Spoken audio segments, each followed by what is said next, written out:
आज 16 मार्च 2025 दिन रविवार को राधा स्वामी सत्संग ब्यास के प्रमुख बाबा गुरिंदर सिंह ढिल्लों जी ने ब्यास में सत्संग फरमाया और संगत को अपने पावन वचनों से निहाल किया।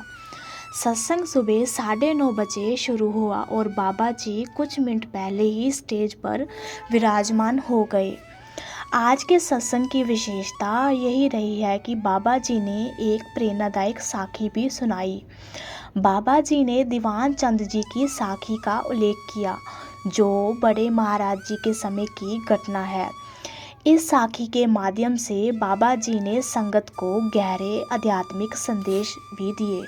बाबा जी ने बताया, दीवान चंद जी अपनी पत्नी से बहुत ज़्यादा प्रेम करते थे और उनके बिना एक पल भी रहना मुश्किल समझते थे।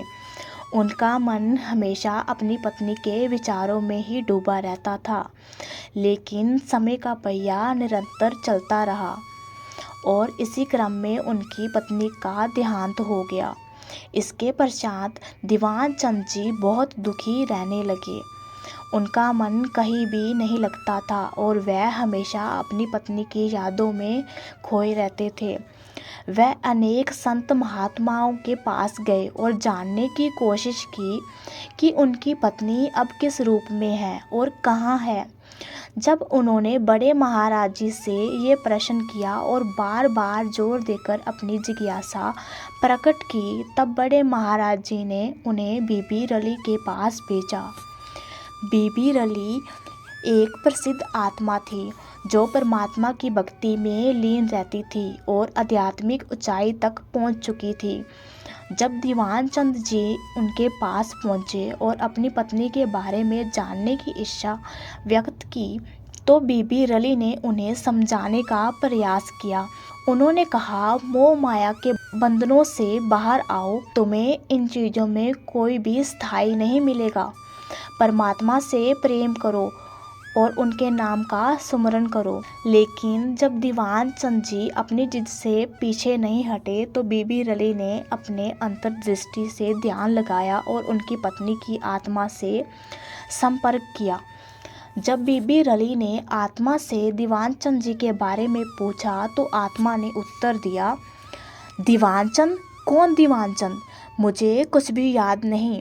ना जाने कितने जन्म बीत गए, कितने ही पति हुए और कितनी ही बार मैं जन्म मरण के चक्कर में बंधी रही। मैं अब तक अनेक रूपों में जन्म ले चुकी हूँ और भविष्य में भी ये चक्कर चलता रहेगा। कौन से जन्म के पति की बात कर रहे हो? अब इन बातों का कोई भी अस्तित्व नहीं है। जब दीवान चंद जी ने यह सुना तो उनका मोह समाप्त हो गया। उन्हें समझ आ गया कि जिस मोह में वह इतने व्याकुल थे, वह केवल इस शरीर तक सीमित था। शरीर समाप्त होते ही वह रिश्ता भी समाप्त हो गया।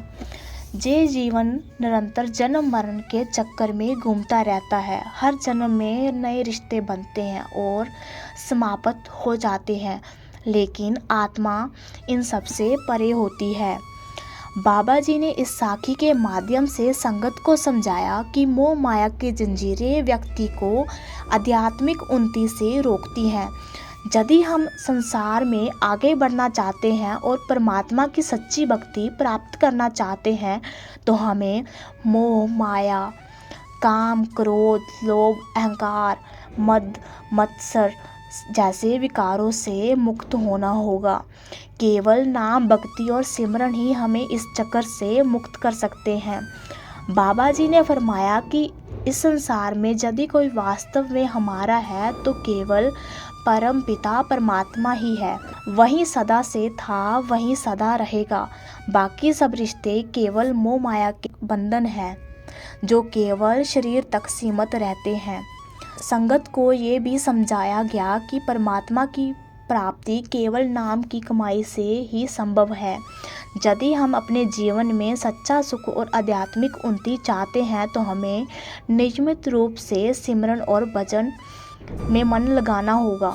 जब तक हमारा मन बाहरी मोह माया में उलझा रहेगा, तब तक हम सत्य की पहचान नहीं कर पाएंगे। बाबा जी ने अंत में संगत को प्रेरित करते हुए कहा, हमें अंदर झांकने की आवश्यकता है।